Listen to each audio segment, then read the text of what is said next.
தன்னலமறந்து பிற நலம் காக்கும் திருச்சபையாகிடுவோம்.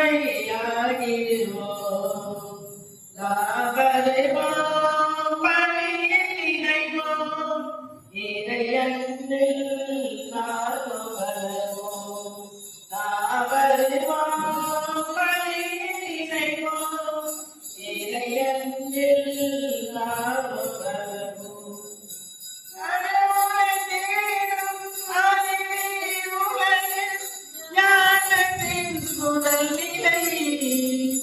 அந்த ஞானத்தில் ஞானத்தில் வாழ்ந்தோம், அதுவே இடைநிலை. கடவுளை தேடும் அறிவே உலகில் ஞானத்தின் முதல் நிலை. அந்த ஞானத்தில் நிலைத்து ஞானத்தில் வாழ்ந்தோம், அதுவே இடைநிலை. இயேசுவின் தலைமையில் இறையாட்சி மலர இறை மக்கள் வருவோம், இறைவனை புகழ்வோம். நாம் வருவோம் பலியில் இணைவோம், இறையன்பில் நாளும் மலர்வோம். நாம் வருவோம் பலியில் இணைவோம், இறையன்பில் நாளும் வளர்வோம். குருவுடன் சேர்ந்து குடும்பங்கள் இணைந்து இரு பலியை நிறைவேற்றுவோம். தன்னலம் மறந்து பிற நலம் காக்கும் திருச்சபையாகிடுவோம். நாம் வருவோம் பலியில் இணைவோம், இறையன்பில் நாளும் வளர்வோம். நாம் வருவோம் பலியில் இணைவோம், இறையன்பில் நாளும் வளர்வோம்.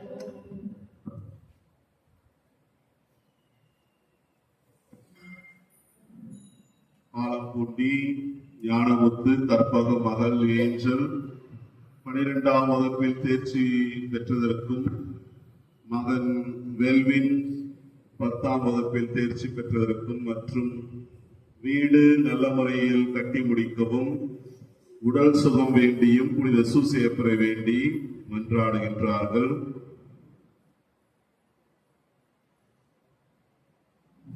செயின்ட் ஜோசப் மெட்ரிகுலேஷன் பள்ளி 12ஆம் வகுப்பும் 10ஆம் வகுப்பும் முழுமையான தேர்ச்சி பெற்றதற்காக இறைவனுக்கு நன்றி கூறுகின்றார்கள். பள்ளியின் பொறுப்பாளர்கள், பள்ளியின் நிர்வாகிகள், ஆசிரியர்கள், மாணவர்கள், மாணவிகள் அனைவரும் நன்றி கூறும் வண்ணமாக இத்திருப்பலியில் அவர்கள் ஒப்புக் கொடுக்கின்றார்கள். மேலும் நம்முடைய புனித சூசையப்பர் ஆலயத்தின் அல்லது நம்முடைய கிளை பங்கில் இருக்கின்ற அனைத்து 12ஆம் வகுப்பு 10ஆம் வகுப்பு மாணவர்கள் வெற்றி பெற்ற அனைத்து குழந்தைகளுக்கு சார்பாக நன்றி அறிதலாக இத்திருப்பலியானது ஒப்புக் கொடுக்கப்படுகின்றது. மேலும் நம்முடைய கிராமத்தில் இருக்கின்ற அரசு பள்ளியில் தேர்ச்சி பெற்ற 12ஆம் வகுப்பு 10ஆம் வகுப்பு மாணவ செல்வங்களுக்காகவும் நன்றி கூறப்படுகின்றது. தாங்கள் கரையில் இருக்கின்ற செயின்ட் அலோசியஸ் பள்ளி மாணவர் மாணவிகளுக்காகவும் நன்றி அறிதலாக இத்திருப்பலியானது ஒப்புக் கொடுக்கப்படுகின்றது.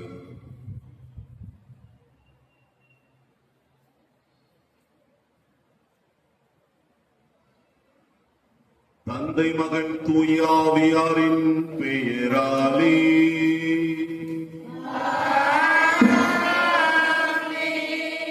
நம் ஆண்டவராகிய இயேசு கிறிஸ்துவின் அருளும் கடவுளின் தூய ஆவியாரின் நட்புறவும் உங்கள் அனைவரோடும் இருப்பதாக.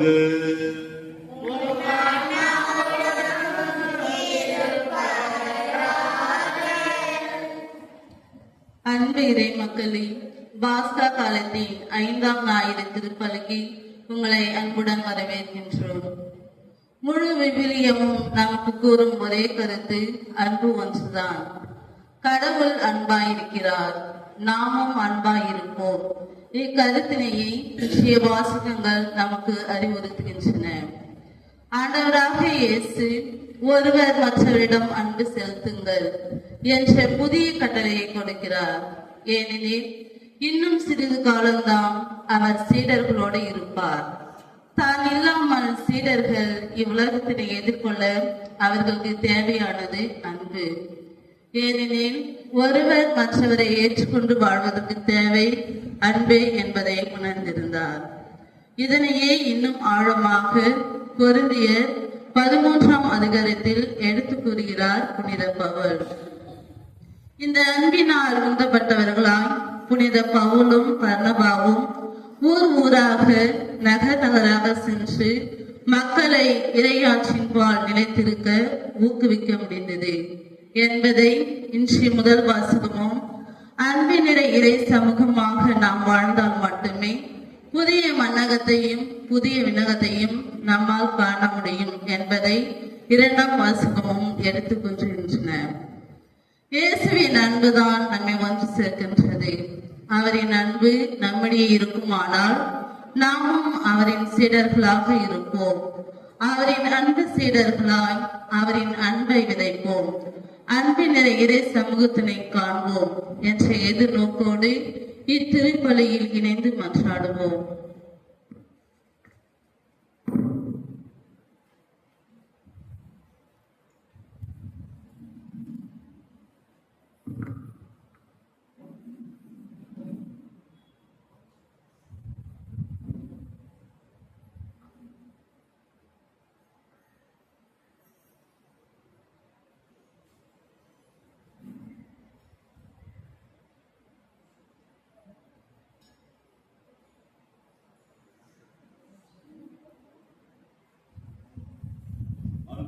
சகோதர சகோதரிகளே, நம் திருமுழுக்கின் நினைவாக நம் மீது தெளிக்கப்படும் தமது படைப்பாகிய தண்ணீரை புனிதப்படுத்தி அருளுமாறு நம் கடவுளாகிய ஆண்டவரை கெஞ்சி மன்றாடுவோமாக.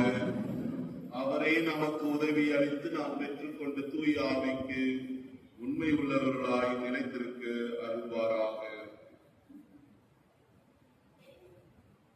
ஆண்டவரே, எல்லாம் வல்ல இறைவா, உடல் ஆன்ம வாழ்வு அனைத்துக்கும் ஊற்றும் தொடக்கமும் நீரே. இத்தண்ணீரை புனிதப்படுத்தி அருள உம்மை வேண்டுகின்றோம்.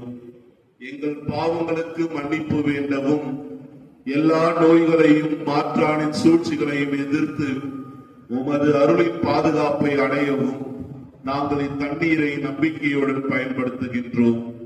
ஆண்டவரே, உமது இரக்கத்தின் உதவியால் உயிருள்ள தண்ணீர் எங்களில் பொங்கி எழுந்து மீட்பளிப்பதாக. இவ்வாறு நாங்கள் தூய இதயத்தோடு உம்மை அணுகி வந்து எங்கள் உடலுக்கும் ஆன்மாவுக்கும் வரும் இடர்கள் அனைத்தையும் விளக்குவோமாக. எங்கள் ஆண்டவராகிய கிறிஸ்து வழியாக உம்மை மன்றாடுகின்றோம்.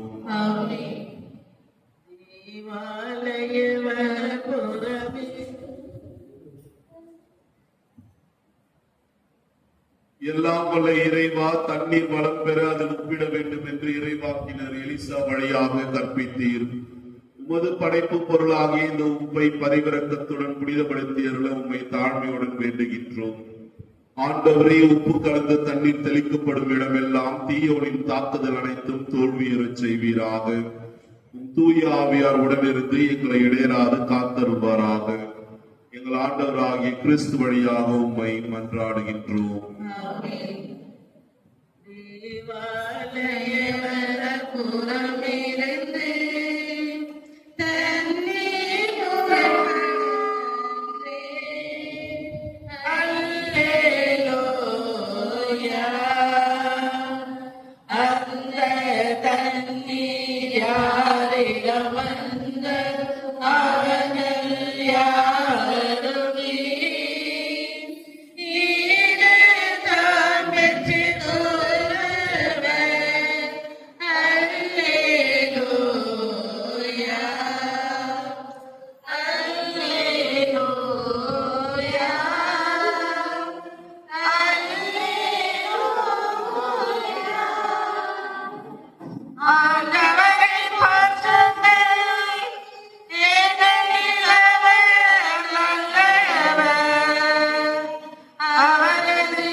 Yeah.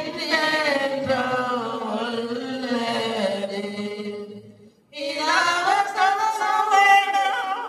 தூய ஆவியும் சொல்லிடுங்கள் ஒன்றாய் பெருக. ஆதியிலிருந்தது போல் என்றும் என்றும் நித்தியமாகவுமாமே.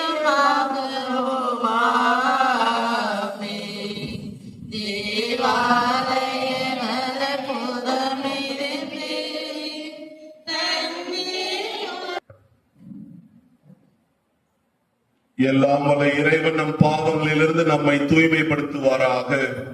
இந்த நற்கருணை கொண்டாட்டத்தின் வழியாக அவர் தம்முடைய ஆட்சியின் விருந்தில் பங்கு கொள்ள நம்மை தகுதி பெற செய்வாராக.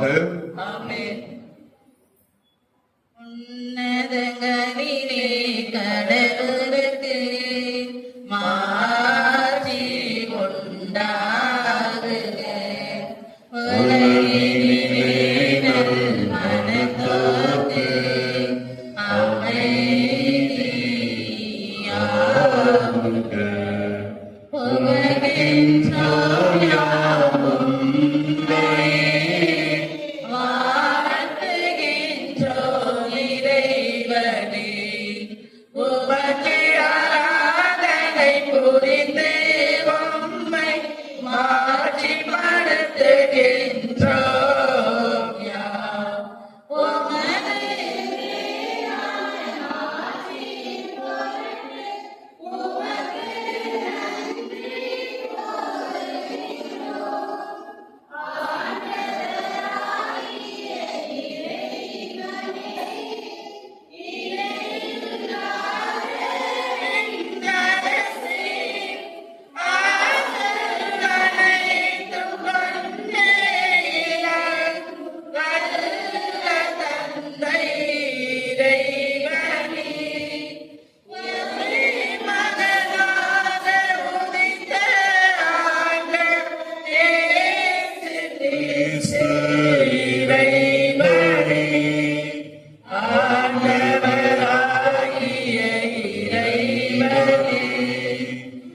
இறைவனின் திருச்செம்மறியே,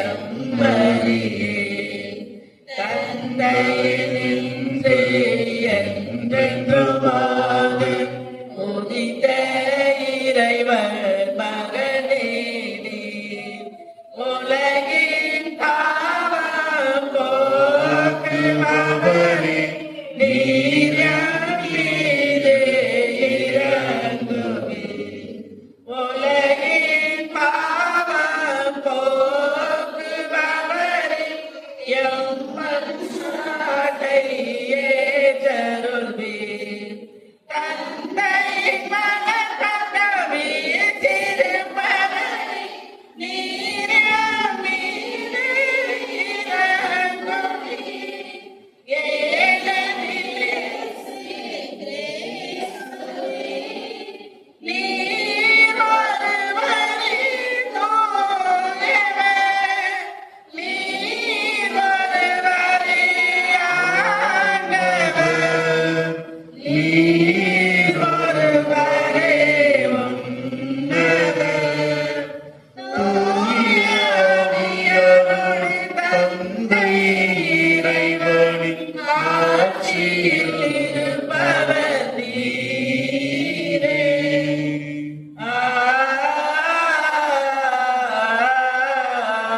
ஆமென்.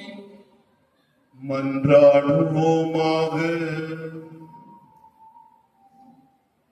என்றென்றும் உள்ள எல்லாம் வல்ல இறைவா, பாஸ்கா மறைபொருளை எப்பொழுதும் எங்களில் நிறைவு பெற செய்தருளும். இவ்வாறு புனித திருமுழுக்கினால் நீர் புதுப்பிக்க திருவுளம் கொண்ட நாங்கள் உமது பாதுகாப்பின் உதவியால் மிகுந்த பயன் தந்து நிலைவாழ்வின் மகிழ்ச்சிக்கு வந்து சேர அருள்வீராக. உம்மோடு தூய ஆவியாரின் ஒன்றிப்பில் இறைவனாய் என்றென்றும் வாழ்ந்து ஆட்சி செய்கின்ற அவர் வழியாக உம்மை மன்றாடுகின்றோம். ஆமென். சுகமுண்டுரை பவுலும் பர்னபாவும் மனம் தளர்ந்தவர்களுக்கு துன்பங்கள் வழியே தாம் இறையரசுக்குள் நுழைய முடியும் என கற்பிக்கின்றனர். மக்களை நம்பிக்கையில் உறுதிப்படுத்திய நிகழ்வை எடுத்து கூறுகிறது. பல வேதனைகள் வழியாகவே இறையாட்சிக்கு நாம் உட்பட முடியும் என்று அறிவுரை வழங்கும் இவ்வாசகத்திற்கு கவனமுடன் செவிமடுப்போம்.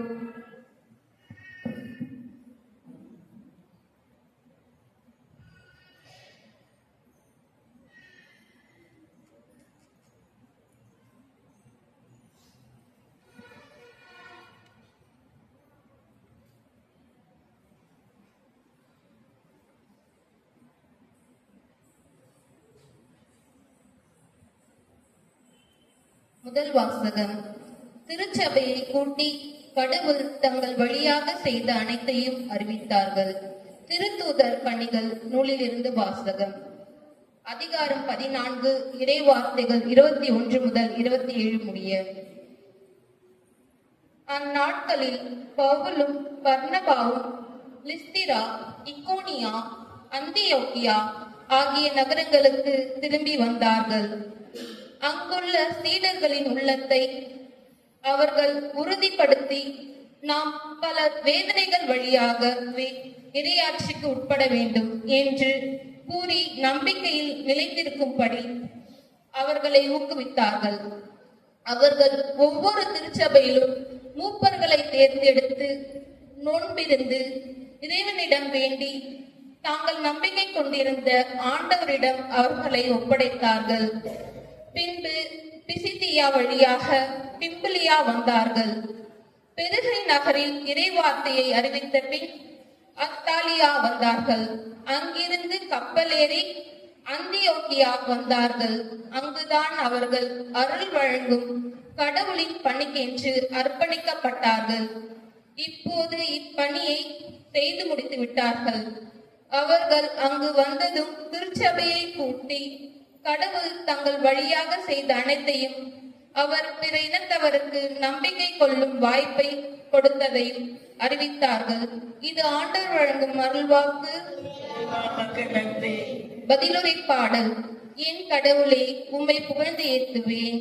என் கடவுளே உம்மை புகழ்ந்து ஏத்துவேன். ஆண்டவர் இரக்கமும் கனிவும் உடையவர், எளிதில் சினம் கொள்ளாதவர், பேரன்பு கொண்டவர். ஆண்டவர் எல்லாருக்கும் நன்மை செய்பவர், தாம் உண்டாக்கிய அனைத்தின் மீதும் இரக்கம் காட்டுபவர். பல்லவி. என் கடவுளே உம்மை புகழ்ந்து ஏத்துவேன். ஆண்டவரே, நீர் உருவாக்கிய யாவும் உமக்கு நன்றி செலுத்தும். உம்முடைய அன்பர்கள் உம்மை போற்றுவார்கள். அவர்கள் உமது அரசின் மாட்சியை அறிவிப்பார்கள். உமது வல்லமையை பற்றி பேசுவார்கள். பல்லவி. என் கடவுளே உம்மை புகழ்ந்து ஏத்துவேன். மானிடருக்கு உம் வல்லமை செயல்களையும் உமது அரசுக்குரிய மாட்சியின் பேரொழியையும் புலப்படுத்துவார்கள். உமது அரசு எல்லா காலங்களிலும் உள்ள அரசு. உமது ஆளுகை தலைமுறை தலைமுறையாக உள்ளது. பல்லவி. என் கடவுளே உம்மை புகழ்ந்து ஏத்துவேன்.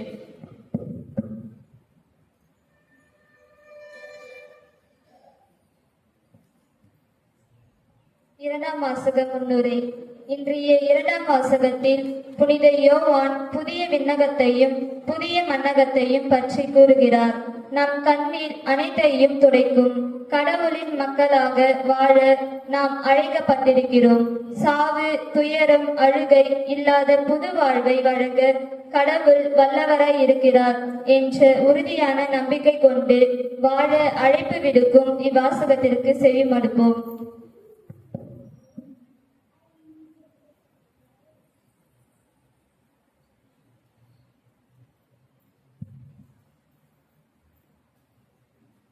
இரண்டாம் வாசகம். கடவுள் அவர்களுடைய கண்ணீர் அனைத்தையும் துடைத்து விடுவார். திருத்தூதர் யோவான் எழுதிய திருவெளிப்பாட்டிலிருந்து வாசகம். யோவான், நான் புதியதொரு விண்ணகத்தையும் புதியதொரு மண்ணகத்தையும் கண்டேன். முன்பு இருந்த விண்ணகமும் மண்ணகமும் மறைந்து விட்டன, கடலும் இல்லாமல் போயிற்று.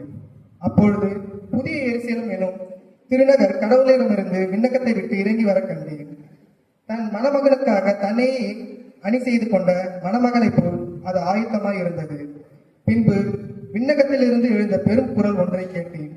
அது, இதோ கடவுளின் உறைவிடம் மனிதர் நடுவே உள்ளது. அவர்கள் நடுவே குடியிருப்பார். அவர்கள் அவருக்கு மக்களாய் இருப்பார்கள். கடவுள் தாமே அவர்களோடு இருப்பார். அவரே அவர்களுடைய கடவுளாய் இருப்பார். அவர்களுடைய கண்ணீர் அனைத்தையும் அவர் துடைத்து விடுவார். இனிமேல் சாவு இராது, துயரம் இராது, அழுகை இராது, துன்பம் இராது. முன்பு இருந்தவை எல்லாம் மறைந்து விட்டன என்றது. அப்பொழுது அரியணையில் வீற்றிருந்தவர், இதோ நான் அனைத்தையும் புரிந்து ஆக்குகிறேன் என்று கூறினார். மேலும் இவ்வாக்குகள் நம்பத்தக்கவை, உண்மை உள்ளவை என எழுதி என்றார். இது ஆண்டவர் வழங்கும் அருள்வாக்கு. இறைவா உமக்கு நன்றி. அல்லேலூயா, அல்லேலூயா, அல்லேலூயா, அல்லேலூயா, அல்லேலூயா, அல்லேலூயா, அல்லேலூயா, அல்லேலூயா.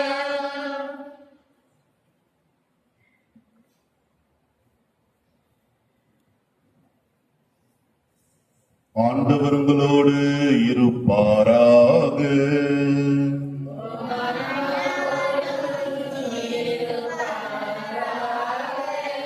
புனித யோவான் எழுதிய தூய நற்செய்தியிலிருந்து வாசகம்.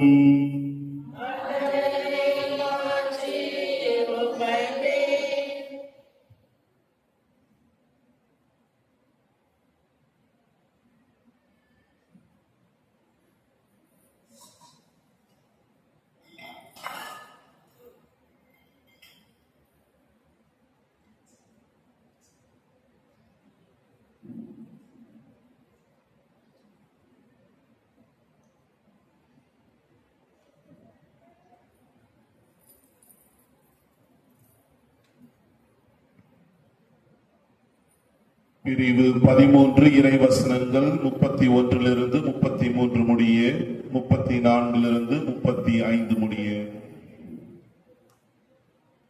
யூதாசு இறுதி ராவணவின் அறையை விட்டு வெளியே போன பின் இயேசு, இப்போது மானிட மகன் மாட்சி பெற்றுள்ளார், அவர் வழியாக கடவுளும் மாட்சி பெற்றுள்ளார். கடவுள் அவர் வழியாக மாட்சி பெற்றாரானால் கடவுளும் தம் வழியாய் அவரை மாட்சிப்படுத்துவார், அதையும் உடனே செய்வார். பிள்ளைகளே, இன்னும் சிறிது காலமே உங்களோடு இருப்பேன். ஒருவர் மற்றவரிடம் அன்பு செலுத்துங்கள் என்னும் புதிய கட்டளையை நான் உங்களுக்கு கொடுக்கிறேன். நான் உங்களிடம் அன்பு செலுத்தியது போல நீங்களும் ஒருவர் மற்றவரிடம் அன்பு செலுத்துங்கள். நீங்கள் ஒருவர் மற்றவருக்கு செலுத்தும் அன்பிலிருந்து நீங்கள் என் சீடர்கள் என்பதை எல்லாரும் அறிந்து கொள்வர் என்றார். கிறிஸ்து வழங்கும் நற்செய்தி.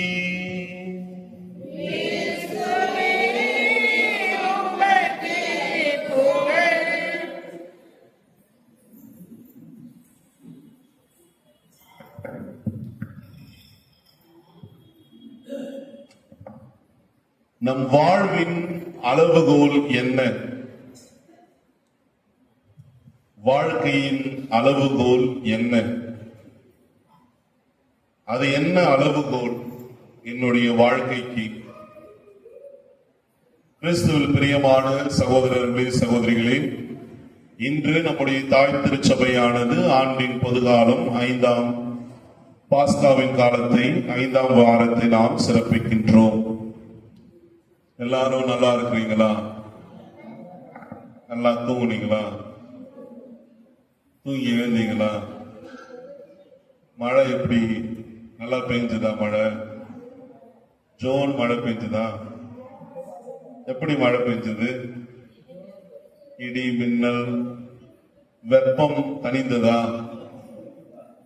ஓரளவு வெப்பம் தணிந்து நல்லா தூங்க முடிஞ்சது. புழுக்கத்திலிருந்து அவ்வப்போது நம்முடைய மனங்கள் இந்த இதமான மழையினால் நனைந்து மேலும் நம்முடைய நிலமும் நனைந்து குளிர்ந்து கொண்டிருக்கின்ற இந்த நேரத்தில் இறைவன் நமக்கு ஒரு மாபெரும் வாய்ப்பை கொடுத்துள்ளார்.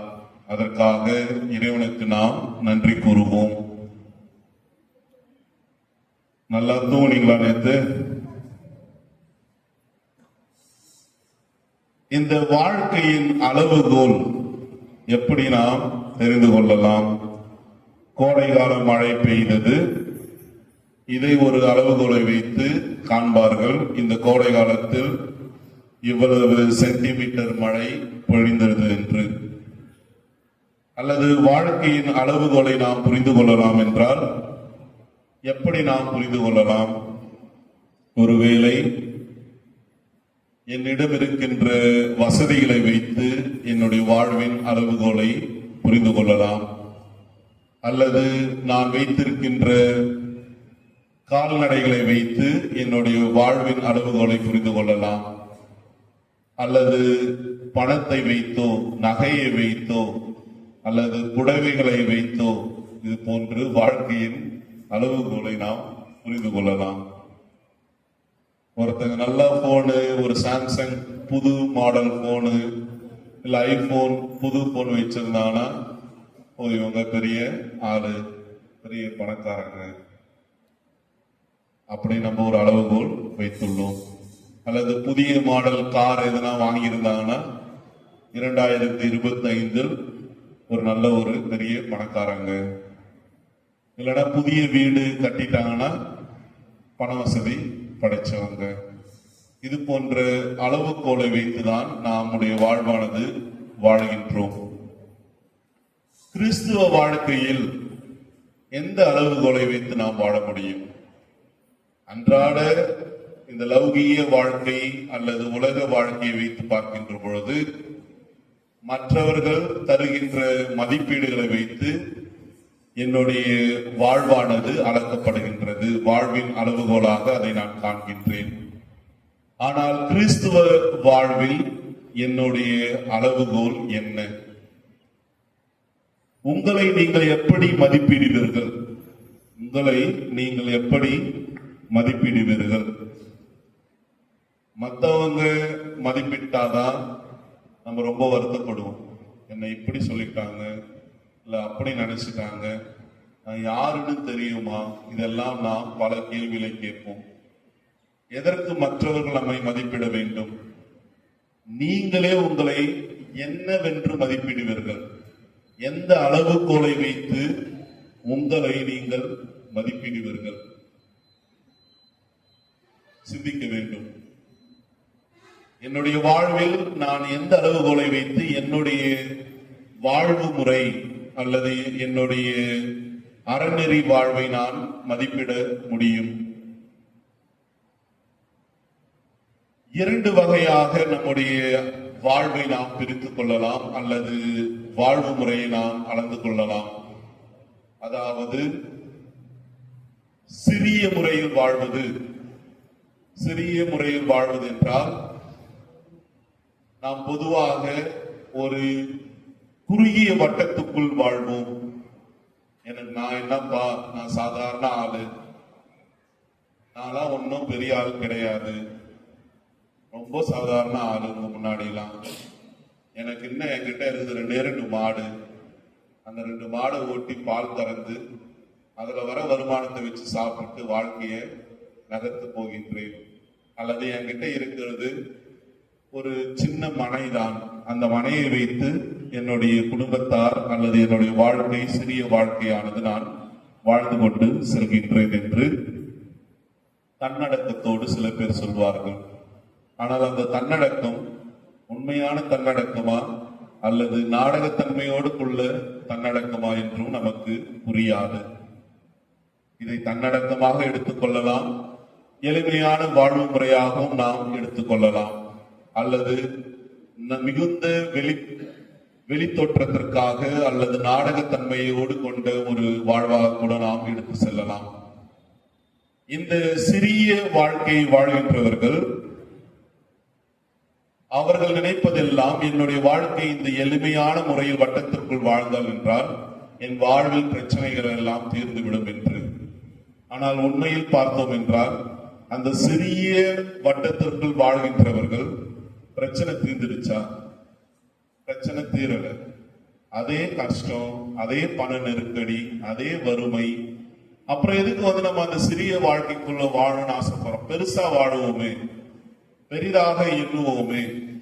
இந்த சிறிய வாழ்வு முறையில் வாழ்கின்றவர்கள் ஒரு சுயநலத்தோடு தான் வாழ்வார்கள். அவர்களை விட மற்றவர்கள் பெரிதாக வாழ்ந்துவிடக் கூடாது, அவர்களை விட மற்றவர்கள் வாழ்வில் முன்னேறிவிடக் கூடாது என்று உளவியல் முறையில் கூறுவார்கள். இந்த சிறிய வாழ்க்கையை வாழ்கின்றவர்கள் சாதாரணமான எண்ணத்தோடு மட்டும் வாழ மாட்டார்கள். ஆனால் மற்றவர்களுடைய வளர்ச்சியை கண்டு அவர்கள் பொறாமையும் படுவார்கள் என்று உளவியல் முறையில் கூறுகின்றார்கள்.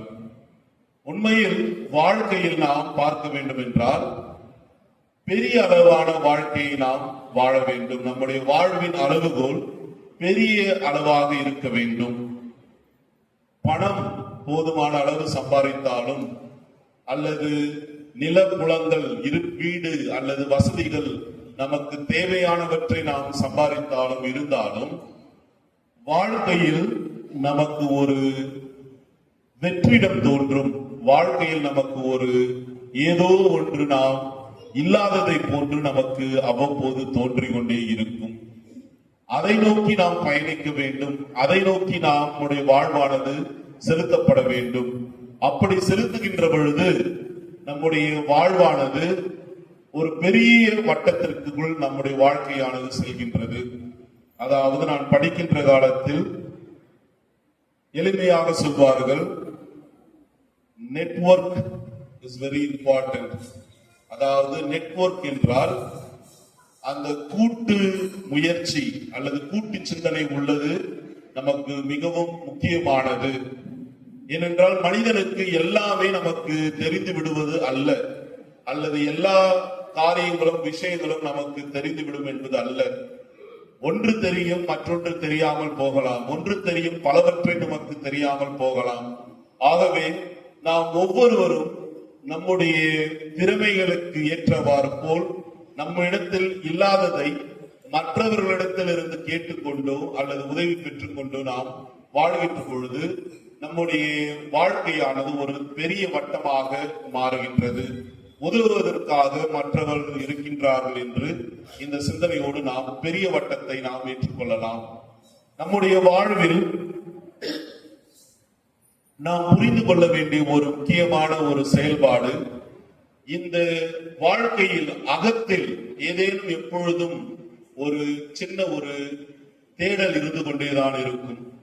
இந்த உள் தேடல், அதாவது இன்னும் என்னுடைய வாழ்க்கையை எப்படி நான் செம்மையாக ஆக்கிக் கொள்ள முடியும், இன்னும் என்னுடைய வாழ்க்கையானது அர்த்தமானதாக எப்படி என்னுடைய வாழ்க்கையை அமைத்துக் கொள்ள முடியும் என்ற தேடல் இருக்கின்ற பொழுது நம்முடைய வாழ்வின் அளவுகோல் விரிவுபடுகின்றது.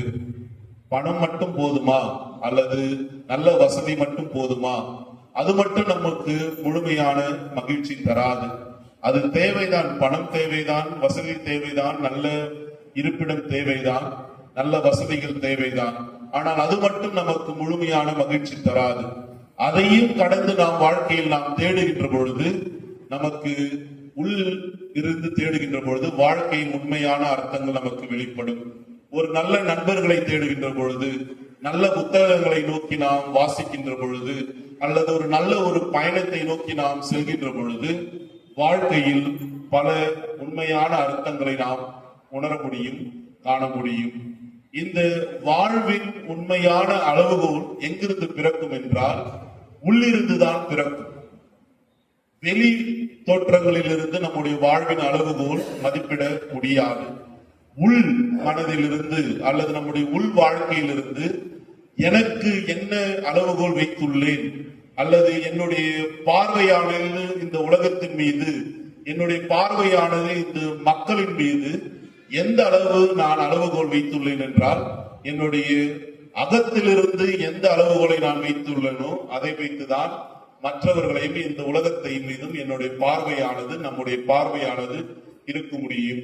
ஆகவே நம்முடைய வாழ்வில் எந்த அளவுகோலை வைத்து நாம் வாழ்கின்றோம் என்பதை நாம் சிந்தித்து பார்க்க வேண்டும். இது ஒரு உலக வாழ்க்கையினுடைய அளவுகோலாக இருக்கலாம். ஆனால் கிறிஸ்துவ வாழ்வில் நாம் எந்த அளவுகோலை வைத்து வாழ்கின்றோம்? உலக வாழ்க்கைக்கான அளவுகோல் பலவற்றை நாம் புரிந்து கொள்ளலாம், புரிந்து கொள்ளாமல் போகலாம். ஆனால் கிறிஸ்துவின் மீது நம்பிக்கை கொண்டுள்ள நான், கிறிஸ்துவின் மீது நம்பிக்கை கொண்டுள்ள நாம் அனைவரும் எந்த அளவுகோலை வைத்து நாம் கிறிஸ்துவ வாழ்வை அல்லது இந்த அருள் வாழ்வை நாம் வாழ்ந்து கொண்டு இருக்கின்றோம்? பல நேரங்களில் நம் மனதில் கஷ்டங்கள், குழப்பங்கள், பிரச்சனைகள் இருக்கலாம். அவ்வப்பொழுது நாம் நினைக்கலாம், ஆண்டவர் என்னோடு இல்லை, கடவுள் என்னோடு இல்லை, கடவுள் என்னை விட்டு வெகு தொலைவில் உள்ளார் என்று நம்முடைய வாழ்வில் சிந்தனைகள் தோன்றலாம். ஆனால் வாழ்க்கையில் கடவுள் நம்மோடு இருக்கின்றார், நம்மோடு பயணிக்கின்றார் என்று இன்றைய இரண்டாம் வாசகம் நமக்கு வலியுறுத்துகின்றது. அதாவது கடவுளினுடைய உறைவிடம் மனிதர்கள் தான். கடவுள் எங்கு வாழ்கின்றார் என்றால் மனிதர்களாகிய நம்மத்தில் வாழ்கின்றார். அது எல்லா சூழ்நிலைகளிலும், நம்முடைய இன்ப நேரத்திலும் மகிழ்ச்சியான தருணங்களிலும் கடவுள் நம்மோடு உறைவிடமாக இருக்கின்றார். நாம் படுகின்ற துன்பங்களிலும் கஷ்டங்களிலும் நோய்களிலும் கடவுள் நம்மோடு இருக்கின்றார் என்ற ஆறுதலான சொற்களை இன்றைய இரண்டாம் வாசகம் நமக்கு வலியுறுத்துகின்றது. கடவுள் எங்கு இருக்கின்றார் என்றால் மக்கள் நாம் உறைவிடமாக கொண்டுள்ள இடத்தில்தான் கடவுளும் வசிக்கின்றார், உயிருள்ள இறைவனும் இருக்கின்றார். ஆகவே கடவுள் என்னோடு இருக்கின்றார், கடவுள் நம்மோடு இருக்கின்றார் என்றால் நம்முடைய அகமானது பெரிதாக இருக்க வேண்டும், நம்முடைய உள்வாழ்வானது மிக பெரிதாக இருக்க வேண்டும், நம்முடைய கிறிஸ்துவ வாழ்வின் அளவுகோலானது பெரிதாக இருக்க வேண்டும். எந்த அளவுகோலை வைத்து நம்முடைய கிறிஸ்துவ வாழ்வு அமைய வேண்டும் என்று இன்றைய நற்செய்தி வாசகம் கூறுகின்றது. ஒருவர் மற்றவரிடம் அன்பு செலுத்துங்கள். இதுதான் கிறிஸ்துவ வாழ்வினுடைய அளவுகோல். எந்த அளவுக்கு அன்பு செய்வீங்க? 1 கிலோமீட்டர் அன்பு செய்வீங்களா?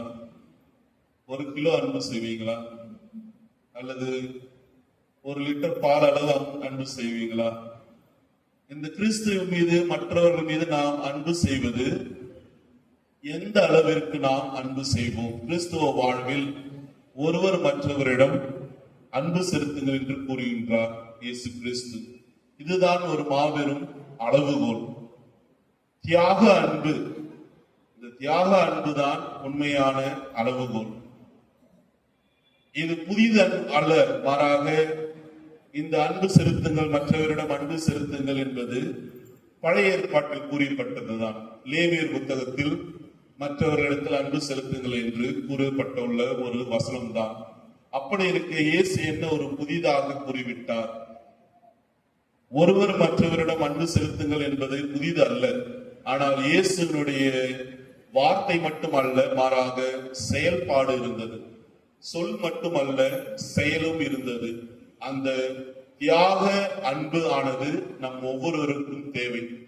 இந்த தியாக அன்பு நமக்கு எப்படியெல்லாம் நாம் புரிந்து கொள்ளலாம்? நம்முடைய வாழ்வில் மற்றவர்களை அன்பு செய்கின்ற பொழுது இந்த தியாக அன்பை நாம் எவ்வாறெல்லாம் வெளிப்படுத்தலாம்? பொதுவாக எளிதான ஒரு காரியம் கிடையாது.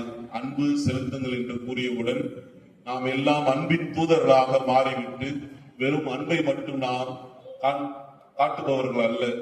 நம்மிடத்தில் பல எண்ணங்கள் இருக்கின்றன, பல முகங்கள் இருக்கின்றன, பல உணர்வுகள் இருக்கின்றன.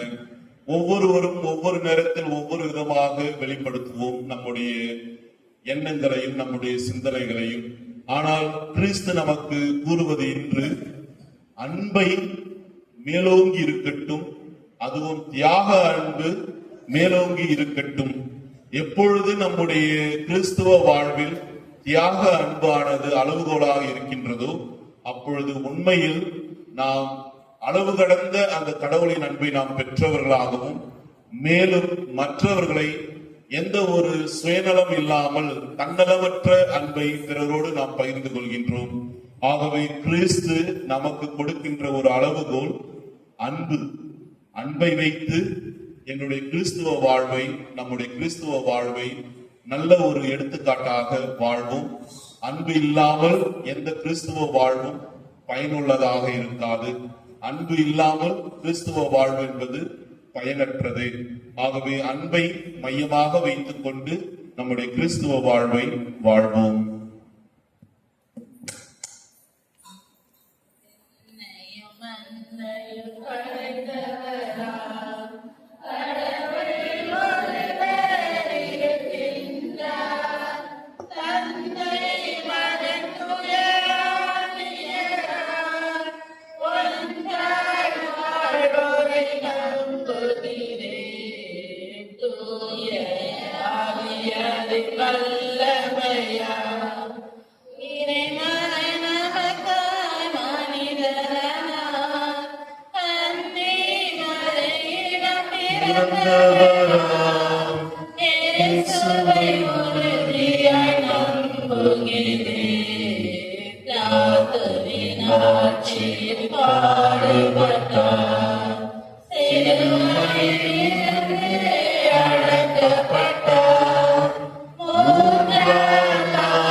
கொண்டு இருக்கின்றார். உலகம் முடியும் காலத்திலே மறுவரை திரும்பவும் வந்திருப்பார்.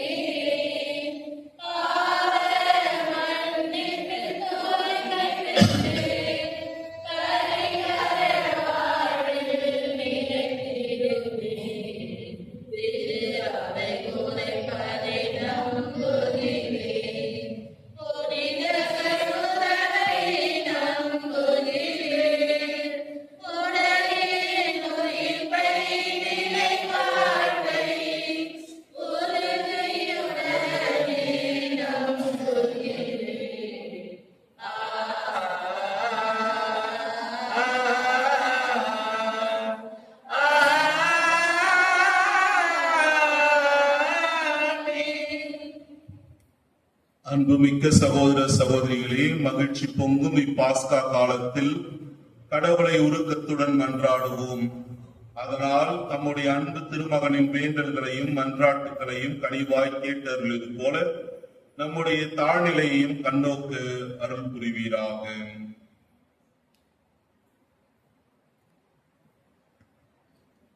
எங்கள் புதிய திருத்தந்தை 14ஆம் லியோ அவர்களும் ஏனைய திரு அவை தலைவர்களும் தாங்கள் அருள் வழங்கும் கடவுளின் பணிக்கென்று அர்ப்பணிக்கப்பட்டவர்கள் என்பதை உணர்ந்து சீடர்களின் உள்ளத்தை உறுதிப்படுத்துவதிலும் நம்பிக்கையில் நிலைத்திருக்கும்படி அவர்களை ஊக்குவிப்பதிலும் சிறந்தோங்க வேண்டும் என்று இறைவா உம்மை மன்றாடுகிறோம். எங்கள் மன்றாட்டை கேட்டறலாம். திருச்சபையை கூட்டி கடவுள் தங்கள் வழியாக செய்த அனைத்தையும் பிற இனத்தவருக்கு நம்பிக்கை கொள்ளும் வாய்ப்பினை கொடுத்ததையும் பவுலடியாரும் பர்னபாவும் அறிவித்தது போல கிறிஸ்து என்னும் ஒருவரில் நாம் அனைவரும் ஒன்றே என்கின்ற விருது வாக்கோடு தம் திருப்பணியை தொடங்கியுள்ள என் புதிய திருத்தந்தையுடன் இறை மக்களாகிய நாங்கள் அனைவரும் ஒன்றின்று பயணிக்கவும் ஒளியாம் கிறிஸ்துவை உலகிற்கு அறிவிக்கவும் அருள் தர வேண்டும் என்று இறைவா உம்மை மன்றாடுகிறோம். இதோ நான் அனைத்தையும் புதியது ஆக்குகிறேன் என்று கூறி அரியணையில் வீற்றிருக்கும் ஆண்டவரே, தீவிரவாத தாக்குதல்கள் மற்றும் போர் சூழல்களால் அவதியுறும் எம் தேசத்தையும் பிற நாடுகளையும் நீர் தாமே அமைதியின் பாதைக்கு மீண்டும் அழைத்து வர வேண்டும் என்று இறைவா உம்மை மன்றாடுகிறோம். இறைவா எங்கள் மன்றாட்டை கேட்டறலாம்.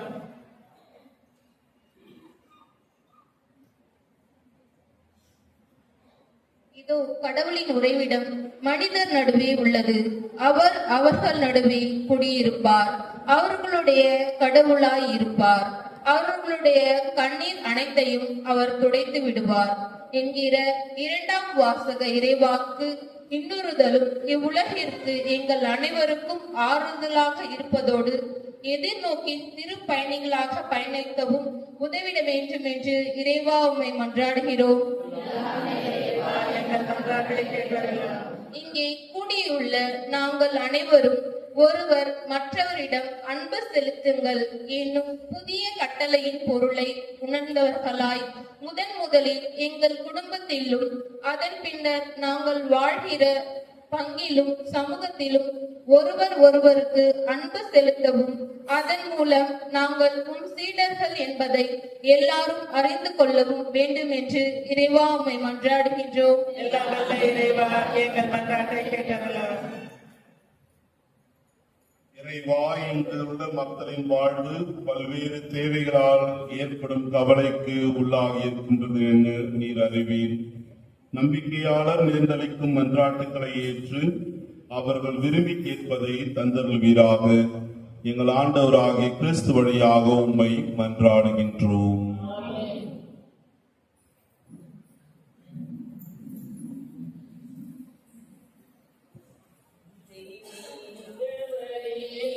உறவாடும் தெய்வமே, தெய்வீக வழியில் உறவாடும் தெய்வமே, உன்னோடு வழியாக நானும் இணைகின்றேன்.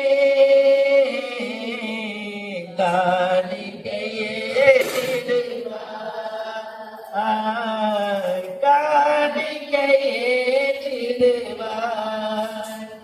தெய்வீக பலியில் உறவாடும் தெய்வமே, வானம் காணும் ஒளியெல்லாம் என் தேவன் தந்த காணிக்கை, வானம் காணும் ஒளியெல்லாம் என் தேவன் தந்த காணிக்கை, மேகம் சிந்தும் துளியெல்லாம் என் தேவன் தந்த காணிக்கை, இந்த நிலையில் எந்த வாழ்வை காணிக்கை தந்தே மலர்பாதம், தெய்வீக பலியில் உறவாடும் தெய்வமே, தேவன்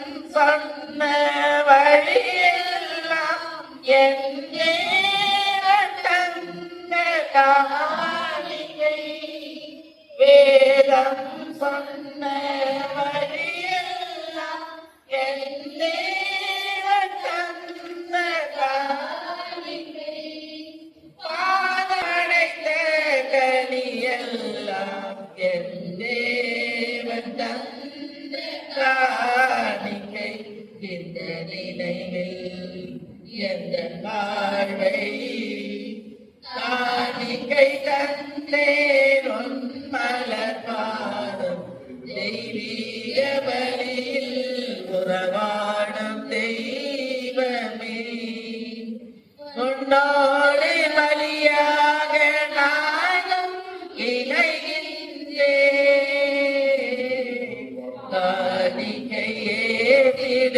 காணிக்கையேற்றிடுவாய், காணிக்கையேற்றிடுவாய், தெய்வீக பலியில் உறவாடும் தெய்வமே, காணாம் ஒளியெல்லாம் என் தேவன் தந்த காணிக்கை, வானம் காணும் ஒளியெல்லாம் என் தேவன் தந்த காணிக்கை,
சகோதரர்களே சகோதரிகளே, என்னுடையதும் உங்களிடதுமான இப்பலி எல்லாம் வல்ல தந்தையாக இறைவனுக்கு ஏற்றதாகபடி மன்றாடுங்கள். தம் திருப்பெயரின் புகழ்ச்சிக்காகவும் ஆட்சிக்காகவும் தந்தனின் நன்மைக்காகவும் புனித திருவிழாவின் நலனுக்காகவும் திருப்பலியை ஏற்றுக்கொள்வாராக.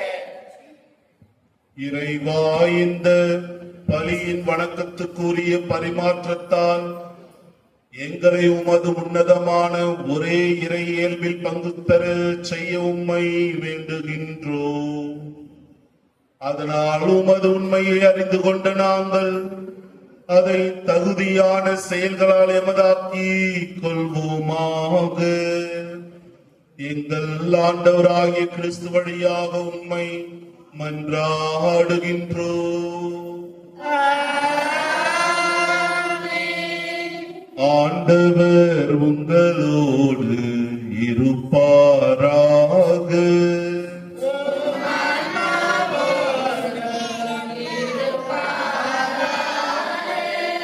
இதயங்களை மேலே எழுப்புங்கள்.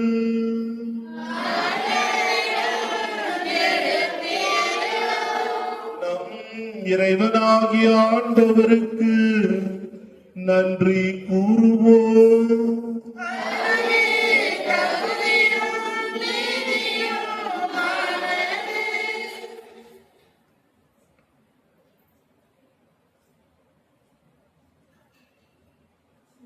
ஆண்டவரே, எக்காலத்திலும் உம்மை புகழ்ந்துரைப்பதும் எல்லாவற்றுக்கும் மேலாக எங்கள் பாஸ்காவாகிய கிறிஸ்து பலியான இச்சிறப்பான காலத்தில் உம்மை இன்னும் மிகுதியாக வாழ்த்தி போற்றுவதும் மெய்யாகவே தகுதியும் நீதியுமாகும்.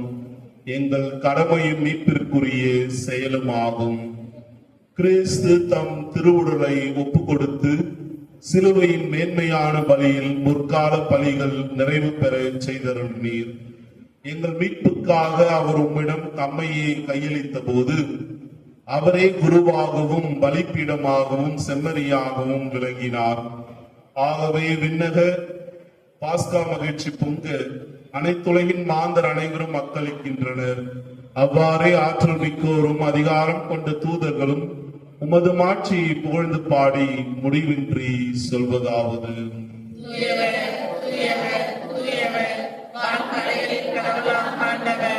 விண்ணகமும் மண்ணகமும் உமது மாட்சியால் நிறைந்துள்ளது. உன்னதங்களிலே ஓசானா. ஆண்டவரே, அவர் வருகிறவர், ஆசி பெற்றவர். உன்னதங்களிலே ஓசானா. ஆண்டவரே, நீர் மெய்யாகவே தூயவர், தூய்மை அனைத்துக்கும் ஊற்று. ஆகவே உம்முடைய ஆவியை பொழிந்து இக்காணிக்கைகளை தூய்மைப்படுத்த உம்மை வேண்டுகின்றோம். இவ்வாறு எங்கள் ஆண்டவர் இயேசு கிறிஸ்துவின் உடலும் இரத்தவுமாக எங்களுக்கு இவை மாறுபனவாக.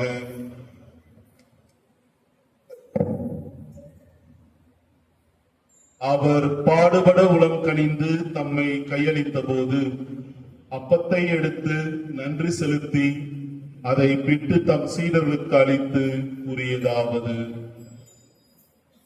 அனைவரும் இதிலிருந்து பெற்று உண்ணுங்கள், ஏனெனில் இது உங்களுக்காக கையளிக்கப்படும் என் உடல்.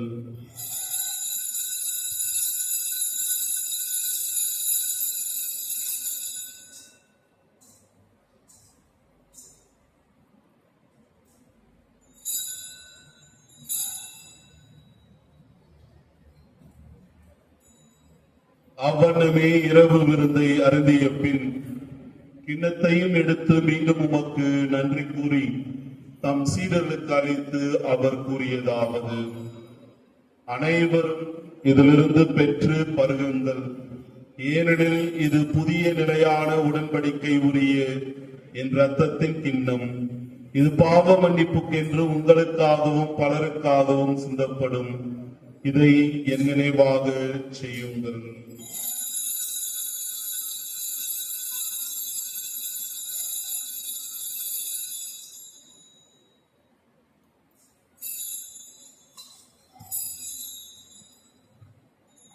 நம்பிக்கையின் மறை பொருள்.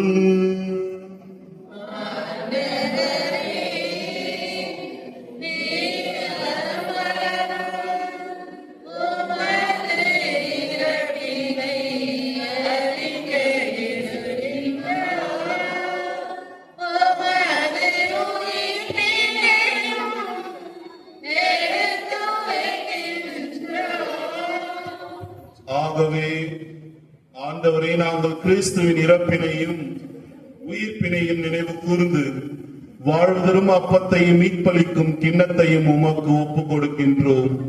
உம் திருமுன் நின்று உமக்கு ஊழியம் புரிய தகுந்தவர்கள் என எங்களை ஏற்றுக்கொண்டீர். எனவே உமக்கு நன்றி செலுத்துகின்றோம்.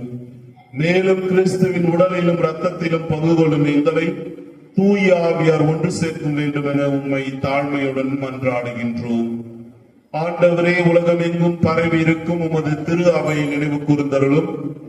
எங்கள் திருத்தந்தை லியோ, எங்கள் ஆயர் பிரான்சிஸ், எல்லா திருநிலையினராகிய அனைவரோடும் உமது திரு அவை அன்பில் நிறைவு பெற செய்தருளும்.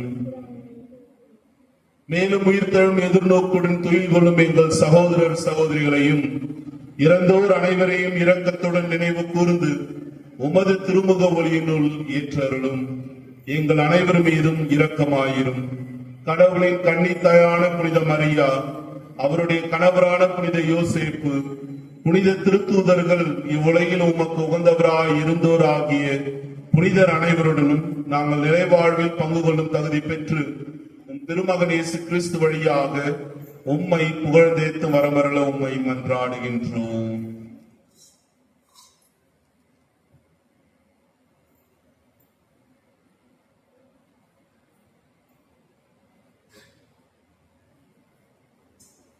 இவர் வழியாக இவரோடு இவர் எல்லாம் வல்ல இறைவனாகிய தந்தையே, தூய ஆவியாரின் ஒன்றிற்கு எல்லா புகழும் ஆட்சியும் என்றென்றும் உமக்கு உரியதே.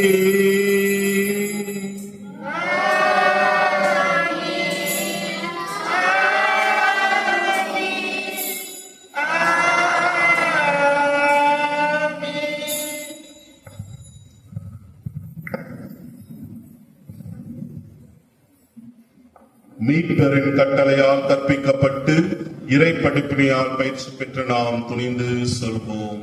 விண்ணுலகில் இருக்கிற எங்கள் தந்தையே, உமது பெயர் தூயது என போற்றப் பெறுக. உமது ஆட்சி வருக.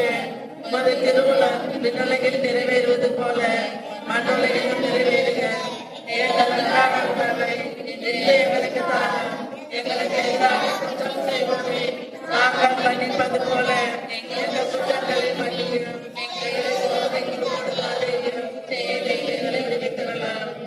ஆண்டவரே, தீமை அனைத்திலும் இருந்து எங்களை விடுவித்து எங்கள் வாழ்நாளில் அமைதியை கனிவுடன் அருள உம்மை மன்றாடுகின்றோம். உமது இரக்கத்தின் உதவியால் நாங்கள் பாவத்திலிருந்து எப்போது விடுதலை பெற்று யாதொரு கலக்கமும் இன்றி நலமாயிருப்போமாக. நாங்கள் எதிர்நோக்கி இருக்கும் பேரின்பத்துக்காகவும் எம்மிப்பராக இயேசு கிறிஸ்துவின் வருகைக்காகவும் காத்திருக்கின்றோம். ஏனெனில் ஆட்சியும் வல்லமையும் மாட்சியும் நிறைந்திருப்பது. ஆண்டவரே இயேசு கிறிஸ்துவே, அமைதியை உங்களுக்கு விட்டு செல்கின்றேன், என் அமைதியை உங்களுக்கு அளிக்கின்றேன் என்றும் திருத்துதர்களுக்கு மொழிந்தீரேன். எங்கள் பாவங்களை பாராமல் உமது திரு அவை நம்பிக்கையை கண்ணோக்கி உமது திருவுளத்திற்கு ஏற்ப அதற்கு அமைதியும் ஒற்றுமையும் அளித்தருள்வீராக. என்றென்றும் வாழ்ந்து ஆட்சி செய்கின்றவர் நீரே. ஆண்டவருடைய அமைதி உங்களோடு என்றும் இருப்பதாக. ஒருவருக்கொருவர் கிறிஸ்துவின் அமைதியை பகிர்ந்து கொள்வோம். பாவங்களை போக்கும் இறைவனின் செம்மறியே, எங்கள் மேல் இரக்கமாயிரும். உலகின் பாவங்களை போக்கும் இறைவனின் செம்மறியே, எங்கள் மேல் இரக்கமாயிரும். உலகின் பாவங்களை போக்கும் இறைவனின் செம்மறியே, எங்களுக்கு அமைதியை அளித்தருளும்.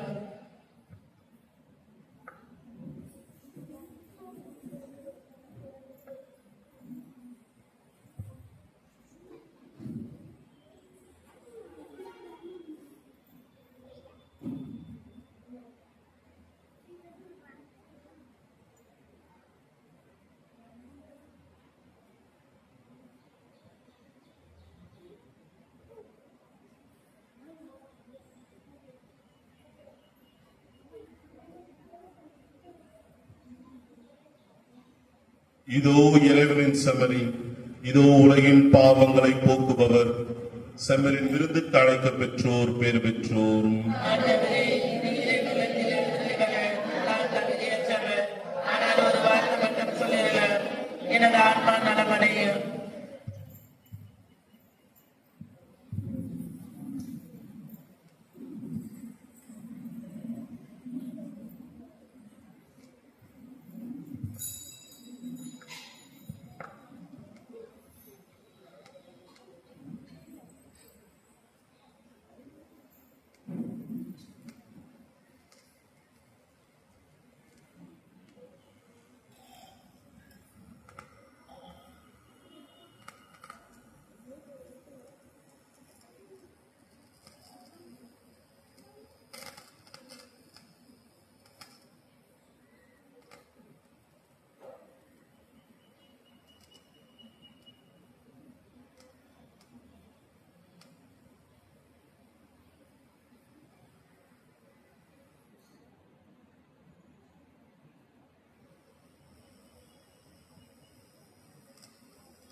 என் சுவாச காற்றே, என் வாழ்வின் ஊற்றே, இறைவா என் உள்ளம் வருவாய்.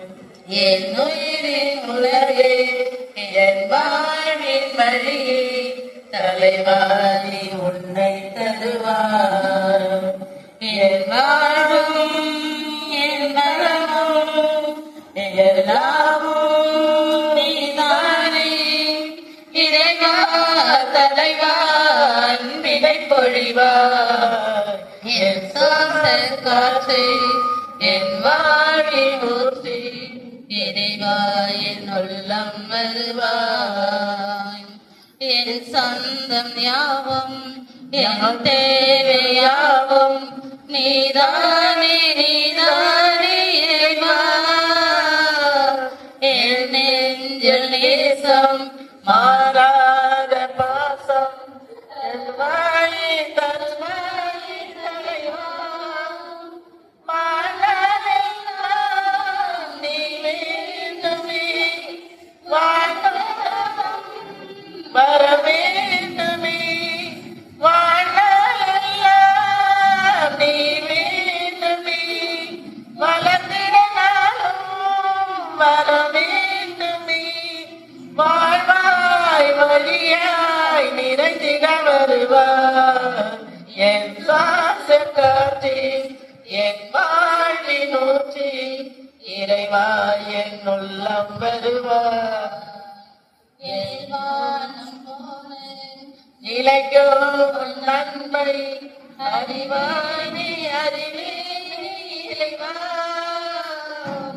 உன்னை போல நானும் பிறரன்பில் வளர அருள்வாயி அருள்வாயி தலைவா. மயந்திட நாளும் அருள் வேண்டுமே, ஒளிந்திட நாளும் துணை வேண்டுமே. மகிழ்ந்திட நாளும் அருள் வேண்டுமே, ஒளிந்திட நாளும் துணை வேண்டுமே. நிழலாய் நினைவாய் வாழ்வினில் வருவாய். என் சுவாச காற்றே, என் வாழ்வின் ஊற்றே, இறைவா என் உள்ளம் வருவாய். என் உயிரின் உயிரே, என் வாழ்வின் வழியே, தலைவா நீ உன்னை தருவாய். என் வாழும் என் வரமும் எல்லாமே நீதானே. இறைவா தலைவா அன்பினை பொழிவாய். என் சுவாச காற்றே, என் வாழ்வின் ஊற்றே, இறைவா என் உள்ளம் வருவாய். கிறிஸ்துவின் ஆன்மாவே என்னை புனிதமாக்கும், கிறிஸ்துவின் திருவுடலே என்னை மீட்டருளும், கிறிஸ்துவின் திருரத்தமே எனக்கு ஏற்றியாட்டும், கிறிஸ்துவின் விழாவின் தண்ணீரே என்னை கழுவிடுமே, கிறிஸ்துவின் பாடுகளே என்னை தேற்றிடுமே.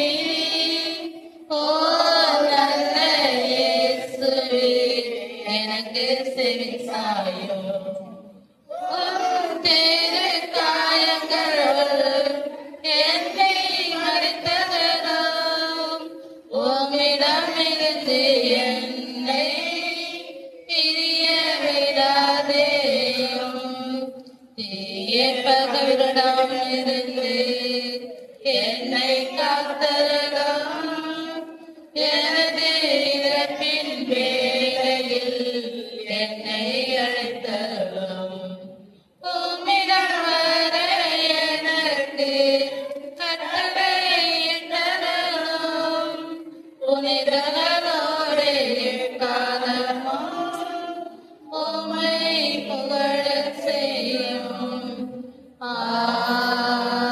ஆமென். ஓடு மன்றாடுவோமாக.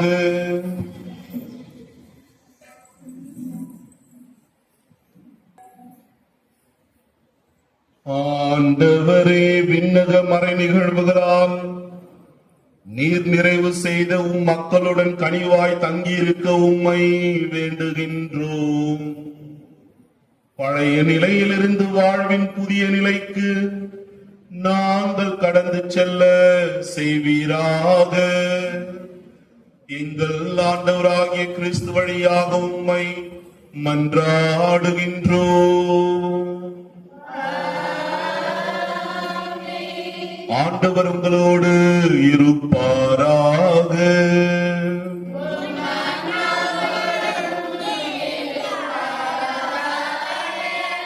எல்லாம் வல்ல இறைவன் தந்தை, மகன், தூயாவி உங்கள் அனைவரையும் ஆசீர்வதிப்பாராக. சென்று வாருங்கள், திருப்பலி நிறைவேறிற்று.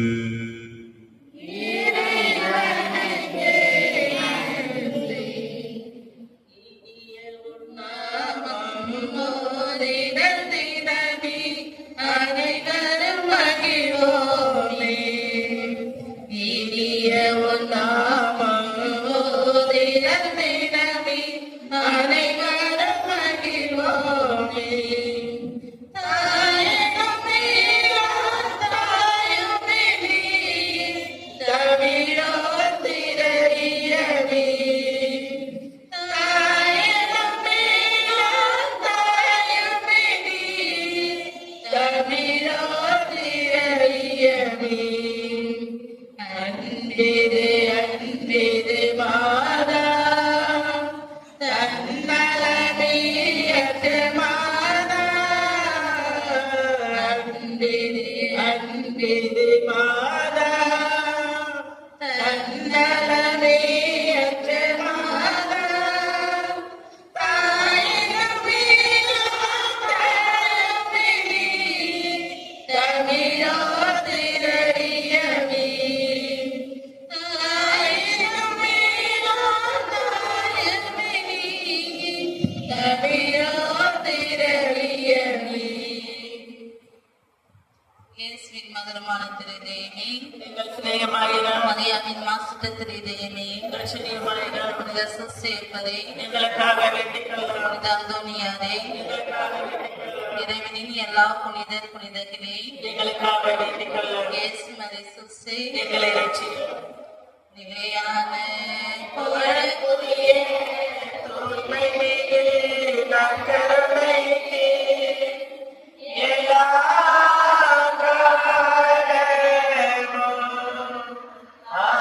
ஆராதனையும் புகழும்